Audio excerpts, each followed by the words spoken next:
नमस्कार दोस्तों बढ़ती उम्र के साथ हमारे जोड़, हमारा शरीर, हमारी हड्डियां कमज़ोर होती जाती हैं, जिसकी वजह से कई लोगों को जॉइंट अर्थराइटिस की दिक्कत होती है। मैं देखता हूं कि 60-65 के बाद लोगों के घुटने काम करना बंद कर देते हैं, या फिर वो ऐसी कंडीशन में पहुंच जाते हैं कि उन्हें चलने फिरने उठने बैठने बड़ी समस्या का सामना करना पड़ता है। दोस्तों, इसके मुख्यतः दो ही कारण हैं, एक तो ओवर यूज़ घुटनों का और एक है अंडर यूज़। मगर घुटने एक ऐसी चीज़ हैं आपके शरीर में, अगर जिनका इस्तेमाल आप सही तरीके से ना करें तो आपको कई बीमारियों का सामना करना पड़ सकता है, और ये बुढ़ापे में बहुत घातक हो सकता है दोस्तों। क्योंकि अगर एक बार आपके घुटने खराब हो गए तो आप चलने फिरने उठने बैठने से लाचार हो जाएंगे, और जैसे एक गाड़ी हमारी गैरेज में खड़े खड़े जंग खा जाती है, खराब हो जाती है पूरी तरह से, उसी तरह अगर एक इंसान चलना फिरना बंद कर दे, अपनी वॉक बंद कर दे, अपने काम बंद कर दे, उसका शरीर भी धीरे धीरे जंग खाने लगता है और खराब होने लगता है दोस्तों। इसी चीज़ के बारे में हम आज बात करने वाले हैं। अगर आपके घर में भी कोई ऐसे इंसान है जिनकी उम्र 60 के आसपास है या उससे ज़्यादा है, तो ये वीडियो प्लीज़ उन तक शेयर करिएगा, क्योंकि ये बहुत इंपॉर्टेंट है हम सबके लिए। आज हम इस वीडियो में बात करेंगे कुछ ऐसी चीज़ों के बारे में जिनका आपको ध्यान रखना है, और कुछ ऐसे फूड्स के बारे में, और कुछ चीज़ों के और कुछ रेमेडीज़ के बारे में जिनका अगर आप रेगुलरली इस्तेमाल करते हैं तो बहुत ही जल्द आप देखेंगे कि आपके घुटनों के दर्द, घुटनों का ऑस्टियोआर्थराइटिस, कट कट की आवाज़ आना या सूजन होना, या आपके शरीर में कहीं पे भी जॉइंट्स हैं उनमें दर्द की समस्या है, तो उसमें आपको बहुत ही जल्द आराम देखने को मिलेगा। तो नमस्कार दोस्तों, मेरा नाम है वैभव द्विवेदी और द्विवेदी हेल्थ में एक बार फिर आपका स्वागत है। नॉर्मली तो दोस्तों हम देखते हैं कि घुटनों का दर्द 60 की उम्र से शुरू होता है, मगर आज की हालत यह है कि 30-35 साल की उम्र के लोगों में भी घुटनों का दर्द, जॉइंट पेन देखा जा रहा है दोस्तों। इसके कई सारे कारण हो सकते हैं। मुख्यतः है हमारा खराब लाइफ स्टाइल। अगर आपका खान पान ठीक नहीं है, आपका रहन सहन ठीक नहीं है, आप फिजिकली एक्टिव नहीं है, अपना काम नहीं करते, ज़्यादा वॉक नहीं करते, तो लोगों के घुटने खराब हो जाते हैं। जैसा कि मैंने पहले कहा, घुटनों के खराब होने के दो मुख्य कारण हैं, एक तो अंडर यूज़, एक ओवर यूज़। पहले हम बात करते हैं अंडर यूज़ की। दोस्तों, मैं देखता हूँ कि जब लोग 60 साल के हो जाते हैं और हम उनसे कहते हैं कि आपको वॉक करनी चाहिए, तो सीधे से फट से अप्लाई कर देते हैं कि हमें डॉक्टर ने मना किया है, हमारे घुटने घिस चुके हैं, हमारे जॉइंट्स घिस चुके हैं, इसकी वजह से हम तो वॉक नहीं करेंगे। ऐसा नहीं है दोस्तों, अगर आप अपने घुटनों का इस्तेमाल बिल्कुल बंद कर देंगे तो वो और ख़राब कंडीशन में पहुंचते जाएंगे। दूसरा है ओवर यूज़। अगर आप अपने घुटनों का ज़्यादा इस्तेमाल करते हैं, जीने ज़्यादा चढ़ते हैं, वॉक ज़्यादा करते हैं, तो भी आपके घुटने एक समय के बाद ख़राब होना स्टार्ट हो जाते हैं। उनके अंदर का लुब्रिकेशन कम होता है, उनके अंदर का साइनोवियल फ्लूइड कम होता है, जिसकी वजह से घुटनों में कट कट की आवाज़ आ सकती है, दर्द हो सकता है, सूजन का सामना करना पड़ सकता है, या ऑस्टियोआर्थराइटिस की स्टेज पे भी आप पहुंच सकते हैं दोस्तों। इसके लिए सबसे पहले आपको अपने जीवन में, अपने अपने दिनचर्या में बदलाव करने होंगे। पहला बदलाव तो यही है कि आपको हल्का हल्का अपने घुटनों का इस्तेमाल करना है, थोड़ी थोड़ी वॉक करनी है, थोड़े थोड़े अपने सारे सारे काम करने हैं। ना ज़्यादा इस्तेमाल करेंगे ना कम, क्योंकि अति भी ज़्यादा होती है और कुछ ना करना भी गलत होता है दोस्तों। उसके अलावा है दोस्तों कुछ फूड्स, कुछ खान पान में ऐसी चीज़ें बताऊंगा आपको जिनका अगर आप रेगुलरली सेवन करेंगे तो बहुत ही जल्द आपके घुटनों का दर्द कम होगा, उनके अंदर स्ट्रेंथ आएगी, ब्लड सर्कुलेशन इंप्रूवमेंट होगा, स्वेलिंग कम होगी, और साथ ही साथ आपके घुटने पहले से बेहतर होंगे और आप एक अच्छी लाइफ जी पाएंगे दोस्तों, पहली चीज़ है एप्पल का सिरका, यानी कि सेब का सिरका, जो कि आपको बाजार में कहीं पे भी आसानी से मिल जाएगा। आप अगर हर दिन 2 चम्मच सेब का सिरका लेते हैं तो इससे आपके शरीर का इन्फ्लामेशन कम होगा और आपके घुटने का दर्द भी धीरे धीरे कम हो जाएगा। ना सिर्फ घुटने का, अगर आपके जोड़ों में कहीं पे भी दर्द है, किसी भी जोड़ में दर्द है, तो धीरे धीरे आप पाएंगे कि पहले के मुकाबले आपका दर्द कम होने लगा है। इसके लिए आपको सेब का सिरका 2 चम्मच रोज़ लेना है। मगर अगर आप डायबिटीज़ के पेशेंट हैं तो आप एप्पल का सिरका डॉक्टर की सलाह से ही लें। मैं देखता हूं दोस्तों, जब भी लोगों के घुटने में दर्द होता है या जोड़ों में कहीं दर्द होता है, वो क्या करते हैं, एक पेन किलर खाते हैं और उन्हें लगता है उनका दर्द ठीक हो गया। पेन किलर का असर 24 से 48 घंटे तक रह सकता है, जिससे आपको 24 से 48 घंटे लगेगा कि आपका दर्द बिल्कुल ठीक है, आप बिल्कुल फिट हैं।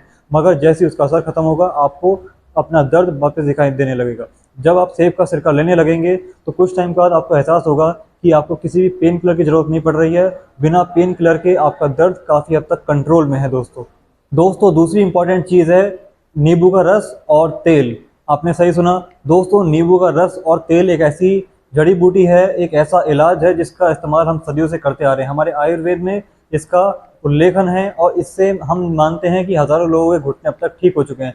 आपको कुछ नहीं करना, आपको सिर्फ 2 चम्मच नींबू का तेल लेना है और थोड़ा सा आधी कटोरी आपको तिल का तेल लेना है। उसके बाद आपको दोनों को मिक्स करना है और गैस पे धीमी आंच पे थोड़ी देर के लिए गर्म करना है। 1 से 2 मिनट आप उसे गर्म कर लीजिए धीमी आंच पे। उसके बाद आप उसे एक कांच की बोतल में स्टोर कर लीजिए। उसके बाद जब दोस्तों आप दोपहर के समय में हल्के हाथ से उस तेल को अपने घुटने पे लगाएंगे, घुटने पे हल्के हाथ से मसाज करेंगे, तो आपके घुटने में स्ट्रेंथ आएगी, यानी कि ताकत आएगी। अगर आपके घुटने में ताकत नहीं है तो वो आपके शरीर का भार नहीं झेल पाएगा। दोस्तों ये एक घुटने हमारे पिलर की तरह होते हैं। अगर आप कितनी मजबूत बिल्डिंग बना लीजिए, अगर पिलर कमज़ोर हैं तो आपकी बड़ी से बड़ी बिल्डिंग कमज़ोर है, ढह जाएगी। अगर आपके घुटने कमज़ोर हैं, उनमें स्ट्रेंथ नहीं है, तो ना तो दर्द ठीक हो सकता है, ना घुटने सही हो सकते हैं। इसलिए घुटनों की स्ट्रेंथ के लिए आपको इस तेल का इस्तेमाल करना है अपने घुटनों पे, हल्के हाथ से बिना ताकत लगाए। थोड़ी देर आप घुटने की मसाज करिए और उसके बाद घुटने को ढक के 5 से 10 मिनट बैठ जाइए। कुछ दिनों के अंदर आपको एहसास होगा कि आपके घुटने आपका वजन उठाने लग गए हैं, उनके अंदर एक नई ताकत आने लग गई है, उनके अंदर एक नई स्ट्रेंथ आने लग गई है। जैसे जैसे घुटने में आपका वजन उठाने की क्षमता आएगी, वैसी वैसी वो दर्द कम करने लगेंगे और आपको चलने फिरने में भी काफ़ी आसानी रहेगी। दोस्तों अगर आप किसी कारण से तिल का तेल इस्तेमाल नहीं कर पा रहे, नींबू का रस इस्तेमाल नहीं कर पा रहे, क्योंकि कुछ लोग ऐसे होते हैं जिन्हें सूट नहीं करता तिल का तेल और नींबू का रस, तो उन लोगों को हमारी तीसरी जो चीज़ है वो बहुत ध्यान से सुननी चाहिए। अगर आपके पास सरसों का तेल है तो आप कुछ लहसुन को मैश कर लीजिए, यानी कि अच्छे से उन्हें तोड़ दीजिए। आप इसके लिए किसी मिक्सी का इस्तेमाल कर सकते हैं या अपने हाथ से या इमाम दस्ते से आप उसे तोड़ के अपने सरसों के तेल में डाल दीजिए। उसे अच्छे से गर्म करिए और उसके बाद आप उसे स्टोर करके रख लीजिए। अगर आप सरसों के तेल को उसके बाद अपने घुटनों पर लगाते हैं, उससे अच्छे से मसाज करते हैं और उसके बाद आप सुबह वॉक पे जाते हैं या रात में सोने से पहले उसे लगाते हैं, तो भी दोस्तों आपके घुटने में अच्छी स्ट्रेंथ बनेगी और धीरे धीरे आपका दर्द कम होगा। ये उनके लिए है जिनको नींबू का रस और तिल का तेल सूट नहीं करता। बाकी आप चाहें तो दिन में एक बार तिल का तेल इस्तेमाल कर सकते हैं, अगले दिन आप सरसों के तेल का इस्तेमाल कर सकते हैं। इस तरह से अगर आप इस्तेमाल करेंगे तो भी आपको बहुत ज़्यादा फ़ायदा मिलेगा दर्द में, और साथ ही साथ घुटने में एक नई स्ट्रेंथ बनेगी दोस्तों आपके।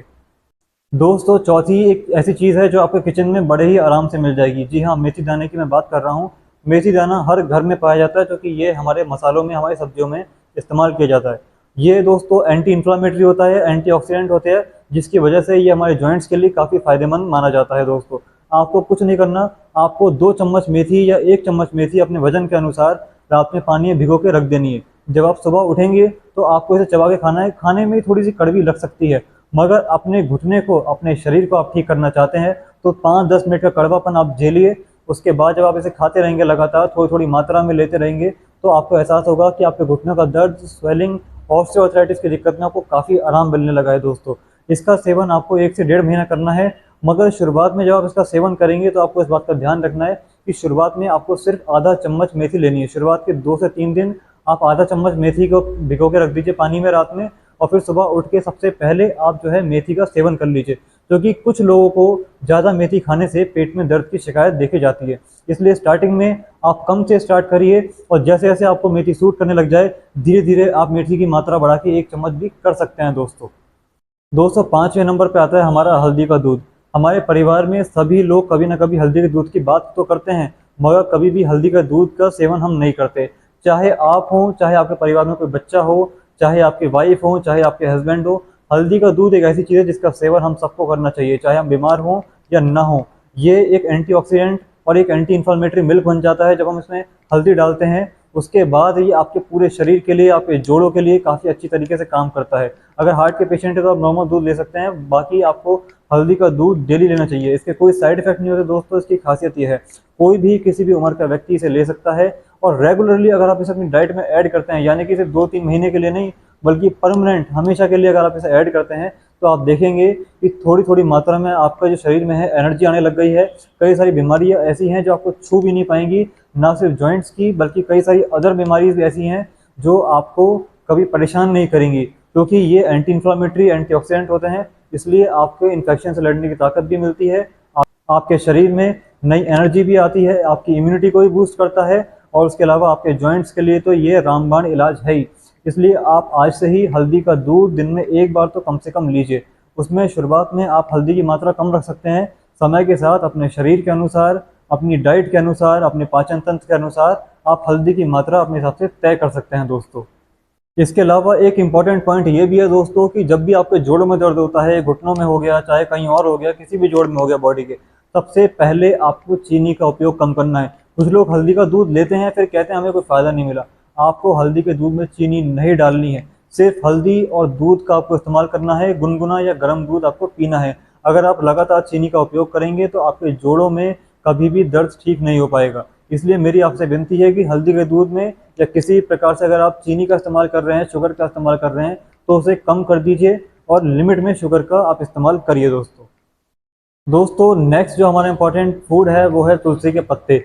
आपको तुलसी के पत्तों का जूस या उनकी चाय बना के उनका सेवन करना चाहिए। बहुत से लोगों को मैं देखता हूँ कि तुलसी के पत्ते जो है उनसे बिल्कुल बचना चाहते हैं। एक टाइम था जब हमारे घर में जब भी कोई चीज़ बनती थी खाने की, तो उसमें कहीं ना कहीं तुलसी के पत्तों का इस्तेमाल होता था। या हम भोग लगाते थे ठाकुर जी को, तो उसमें हम तुलसी के पत्ते डाल दिया करते थे, उससे वो हमारे खाने में भी आ जाया करते थे। मगर आज की तारीख में ना तो घर में तुलसी के पौधे हैं और ना लोग तुलसी के पत्ते का इस्तेमाल खाने में करते हैं।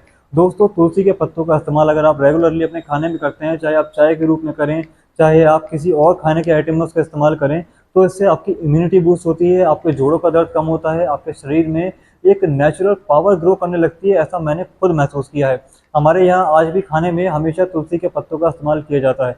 अगर आपके घर में तुलसी का पौधा है तो आज से ही आप तुलसी के पत्तों का इस्तेमाल अपने खाने में स्टार्ट करिए। ये एंटी इन्फ्लामेटरी हैं, आपके शरीर में बैक्टीरिया से लड़ने की ताकत देंगे, आपको स्ट्रेंथ देंगे। और आपने देखा होगा कि जैसे हमें खांसी जुकाम जैसी कोई छोटी मोटी समस्या भी होती है, तो सबसे पहले हम तुलसी के पत्तों का काढ़ा पीना स्टार्ट करते हैं, क्योंकि इनका रिजल्ट इंस्टेंटली हमें मिलता है और बिना साइड इफेक्ट के मिलता है दोस्तों।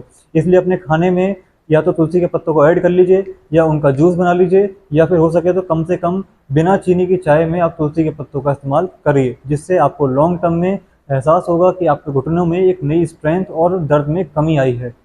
दोस्त अब हम बात करने वाले हैं सबसे इम्पोर्टेंट फूड के बारे में। ये है मखाने। मखाने को बहुत से लोग अंडर एस्टिमेट करते हैं, बोला इनमें क्या होगा। दोस्तों मखानों में कैल्शियम, फॉलिक एसिड और मैग्नीशियम का भरपूर खजाना पाया जाता है। अगर आप मखानों का सेवन करते हैं तो ये आपकी हड्डियों को मजबूत करेंगे, आपको हार्ट अटैक का, हार्ट स्ट्रोक का खतरा बहुत कम हो जाएगा। आपके ब्रेन के लिए, आपकी नसों के लिए, आपके ब्लड सर्कुलेशन के लिए और ब्लड प्योरिटी के लिए मखाने बेस्ट हैं। आपको मखाने खाने से और भी बहुत से फायदे होते हैं, जैसे कि पाचन तंत्र मजबूत होता है। अगर आपको कोई हार्ट की दिक्कत है तो डॉक्टर सबसे पहले आपको मखाने रिकमेंड करेंगे। मखाने अगर आप दिन में नाश्ते के समय या दोपहर में चाय के साथ भी अगर लेते हैं रेगुलरली, तो आपकी हड्डियों को बहुत तेज़ी से मजबूत करने लगेंगे। और आप इसे चाहें तो नाश्ते में भी ले सकते हैं, जो कि बहुत टेस्टी होते हैं, और साथ ही साथ इन्हें रोज़ खा भी सकता है कोई भी इंसान। इसलिए मखानों का सेवन आज से ही अपनी डाइट में ऐड कर लीजिए मित्रों। और इस बात का एहसास आपको तब होगा जब आपके घुटने का दर्द, जोड़ों का दर्द कम होने लगेगा दोस्तों। क्योंकि मखानों से ना सिर्फ जॉइंट्स के लिए बल्कि पूरे शरीर से, यानी कि दिमाग से लेकर दिल तक के लिए ये हमारे काम करता है। और धीरे धीरे आप देख पाएंगे कि किस तरह से ये हमारे शरीर में एक नई एनर्जी लेके आ रहा है, नई ताकत लेके आ रहा है। और लॉन्ग टर्म में इसके नतीजे आपको बहुत ही ज़्यादा चकित करेंगे दोस्तों। मखानों का इस्तेमाल डेली आप कर सकते हैं, जो कि इनका कोई साइड इफेक्ट नहीं है और ना इनमें किसी प्रकार की मिलावट हो सकती है दोस्तों अगर आपको मेरा ये वीडियो पसंद आया हो तो प्लीज़ वीडियो को लाइक करें, चैनल पर नए हैं तो सब्सक्राइब करें। मन में कोई भी सवाल है तो उसे कमेंट बॉक्स में पूछ सकते हैं, मैं समय मिलने पे आपके हर सवाल का जवाब दूंगा दोस्तों।